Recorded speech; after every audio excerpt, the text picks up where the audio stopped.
All right, guys, I want to share this one with you. This was sent over by watchguage. John over at watchguage sent over this Boldr Odyssey carbon. These are limited edition.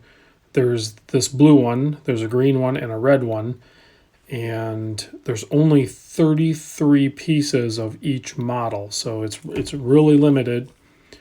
And John didn't get all 33, so he has even fewer. So, like, if you're looking at his stock, if you're interested in one of these watches, it's going to be one of those ones that you're going to want to go ahead and commit to at some point if it's something that you're looking at. But let's talk about the size real quick. I measured 45.8 millimeter. I just ended up measuring the actual bezel because it's this carbon case has a lot of different angles and everything. So I just measured the bezel. 45.8. The lug to lug is 52.8. Thickness 14.2. It has a slight domed sapphire crystal you can see there, and a 22 millimeter lug width. So it will come with this Horween. It's a really thick, heavy duty Horween strap, which it needs to be to balance out the watch, matching hardware here.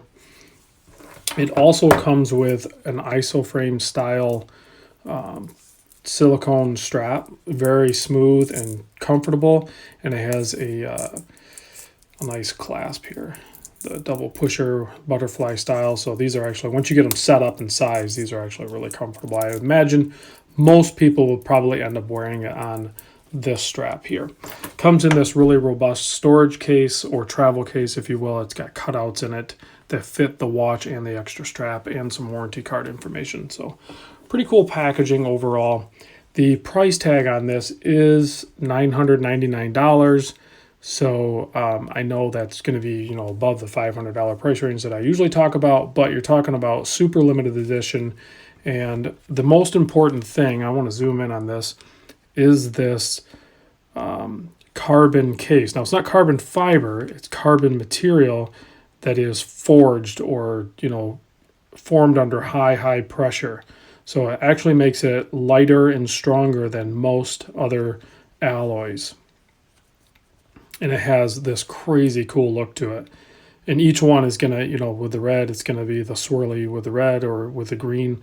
I think this blue one is very dynamic. All three of them really would be. And then it's paired up with some, other colorways here and everything too. So the dial itself, you can see, has like a multi-layer and oversized indices. Even the hands and everything are kind of a gunmetalish colored with brushing. So they really catch the light uniquely. And then the date cutouts, so you have the three main visible there with an orange arrow pointing towards the 15, which is the the date that you would select. And then you also have the little reliefs there in the windows to expose a little bit of the date wheel. So kind of dynamic, pretty interesting. And it's nice to have those two splashes of orange there, both with the date pointer and the tip of the seconds hand there. The dive bezel here, is a little decorative. It is 120 click. Go ahead and run it through its paces here so you can, nice smooth action, works just like it should, just like you would expect. So heavy duty screw down crown, signed obviously.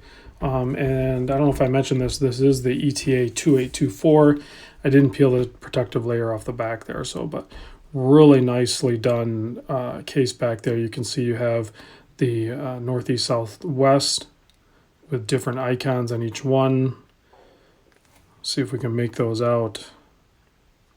Not really sure what those are. So definitely airplane, some sort of tomahawk or something. And so if you guys can make those out, let me know.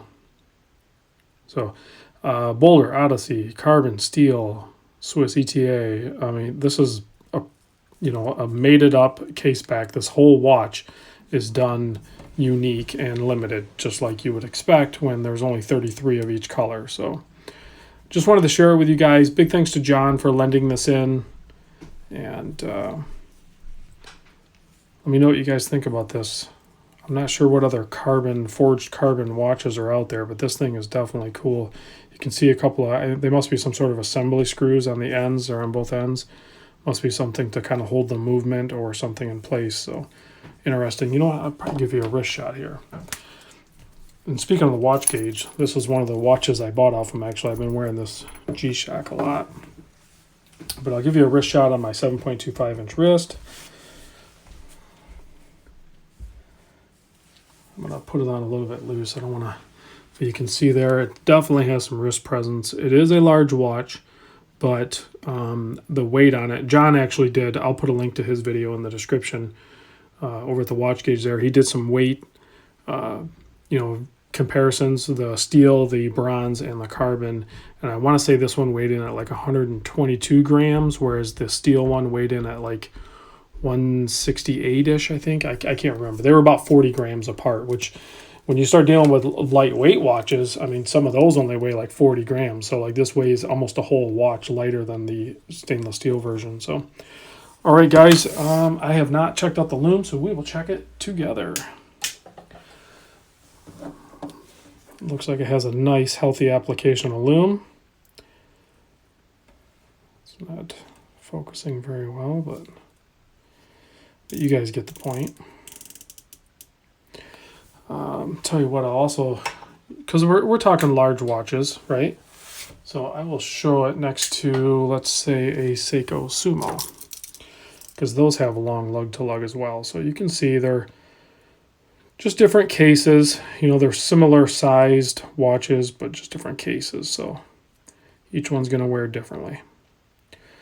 All right, guys, thanks for watching, and thank you, John, for lending this in.